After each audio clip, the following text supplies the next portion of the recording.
दोस्तों, मैं रमेश सर आपके अपने YouTube channel the study for ambition में आपका बहुत बहुत स्वागत करता हूं। साथ ही ईश्वर से प्रार्थना करता हूं कि आपके जीवन में आई हुई बाधाओं को बाधित करें और आप अपनी प्रतियोगी परीक्षा की तैयारी में किसी प्रकार की कमी न आ पाए। तो दोस्तों, आइए संवैधानिक विकास की अगली कड़ी में आज 1853 का चार्टर एक्ट बताते हैं। और 1853 के चार्टर एक्ट में बहुत सारे नए प्रावधान देखने को मिले जो आपके सामने हैं। तो आइए दोस्तों, चलते हैं बोर्ड की तरफ। दोस्तों, 1853 के चार्टर एक्ट में एक नया प्रावधान देखने को मिला, वो ये कि विधायिका का कार्यपालिका से पृथक्करण हुआ। यानी विधायिका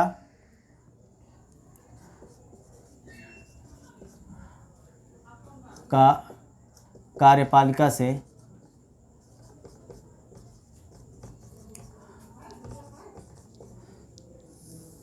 पृथक्करण, ये पहली बड़ी इंपॉर्टेंट पॉइंट थी दोस्तों। विधायिका का कार्यपालिका से पृथक्करण हुआ है, ये ऐसा प्रावधान हो गया कि एक पूरी तरह से संसद का निर्माण हो चुका है। तो आगे देखिए दोस्तों, यहाँ पे एक दूसरी पॉइंट देखने को मिलेगा कि गवर्नर जनरल को इतना पावरफुल बना दिया गया कि विधानमंडल के बनाए हुए अधिनियम और या कानून को वो वीटो लगा सकता था। यानी कि गवर्नर जनरल की शक्ति को आगे बढ़ाया गया, पावरफुल बनाया गया और विधानमंडल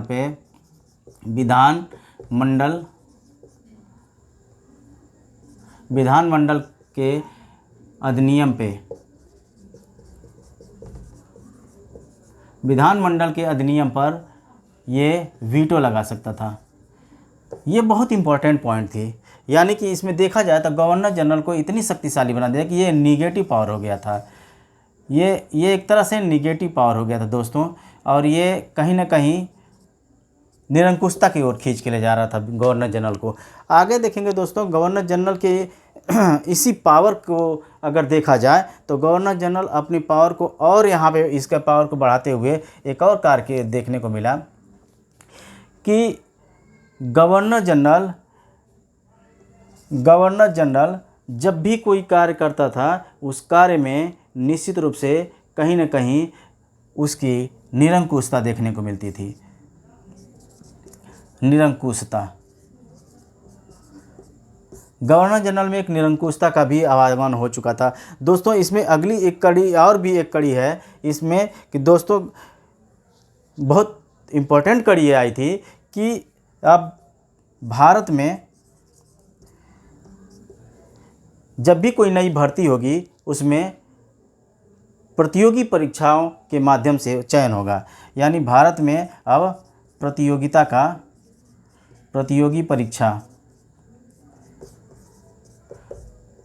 का प्रारंभ हुआ, जिसमें सिविल सेवा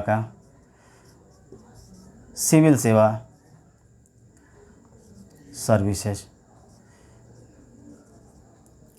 तो सिविल सर्विसेज का यहाँ पे प्रावधान देखने को मिला दोस्तों। और इसके अगली कड़ी में आपको कई चीज़ देखने को मिलेगा, कई इंपॉर्टेंट पॉइंट है। उसमें एक और है कि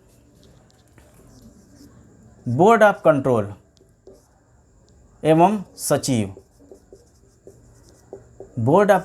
एवं सचिव के जो पहले वेतन 1833 के चार्टर एक्ट में 1833 के चार्टर एक्ट में ये देखने को मिला था कि इनके वेतन को क्या किया जाता था, भारत पे भारित था, भारतीय राजस्व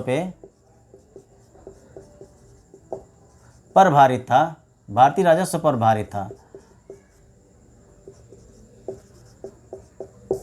वहीं अब ब्रिटिश संसद के ऊपर भारित हो गया। यानी ब्रिटिश संसद अब इसे वेतन देगी। कौन देगी? ब्रिटिश संसद।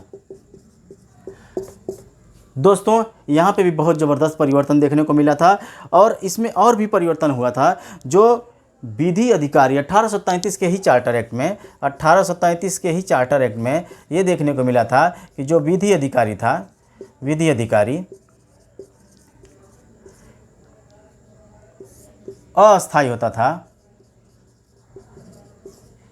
वो अब स्थायी हो गया। 1833 के चार्टर एक्ट में विधि अधिकारी अस्थायी था, वहीं पे 1853 के चार्टर एक्ट में यह स्थायी हो गया। तो दोस्तों ये भी बहुत ज़बरदस्त परिवर्तन देखने को मिला था। और एक गवर्नर जनरल की पावर को दोस्तों यहाँ निरंकुश जो बनाने की बात थी, निरंकुशता लाने की प्रक्रिया में ये काम किया गया था। ये अब एक और चीज़ देखने को मिला कि जैसे लेफ्टिनेंट गवर्नर था, इसकी नियुक्ति कौन करेगा? Governor general. लेफ्टिनेंट गवर्नर की नियुक्ति गवर्नर जनरल पूर्णतः तो नहीं करेगा, परंतु उसके नियुक्ति में या उसके चुनने की प्रक्रिया में ये प्रमुख भूमिका अदा करेगा। तो दोस्तों ये गवर्नर जनरल अपने आप में बहुत शक्तिशाली होता जा रहा था। एक और नई पॉइंट देखने को मिला था इसमें कि क्षेत्रीय जो परिषदें थी, जो क्षेत्रीय परिषदें दोस्तों, क्षेत्रीय प्रतिनिधित्व कर लें,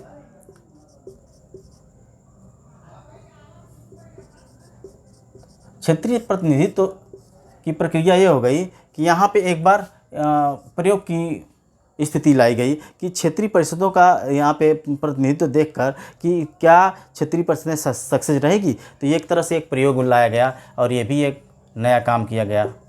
तो क्षेत्रीय परिषदों का भी एक प्रयोग किया गया। और दोस्तों एक और इम्पॉर्टेंट काम किया गया, वो ये कि गवर्नर जनरल कंपनी के सारे अधिकार पूरी तरह से छीन लिया। सभी अधिकार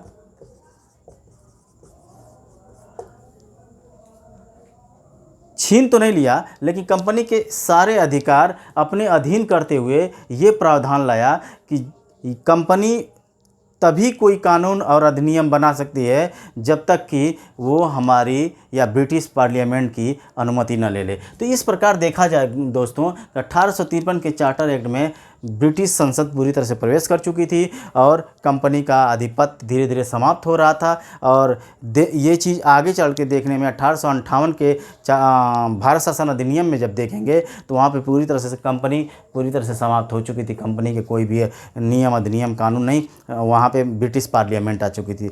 तो 1853 के चार्टर एक्ट दोस्तों, एक चार्टर एक्ट के दृष्टिकोण से तो नए नए प्रावधान लाया गया, परंतु ये प्रतियोगी परीक्षाओं में भी दोस्तों इससे बहुत सारे क्वेश्चन बनते हैं। तो आप दोस्तों इसे एक बार ध्यान से सुन लीजिए और उसके बाद इससे बाहर कुछ भी नहीं आने वाला, क्योंकि इसमें जितना भी था निचोड़ मैं दे चुका हूँ। और दोस्तों इसे एक बार ध्यान से सुन लीजिए, बाकी सारे प्रतियोगी परीक्षाओं में ये आपका सहायता करेगा। तो दोस्तों ये मेरा रहा 1853 का चार्टर एक्ट। यदि आपको कहीं से भी प्रभावित किया हो तो आप दोस्तों इसे लाइक शेयर सब्सक्राइब जरूर कीजिएगा। दोस्तों थैंक यू, गुड बाय।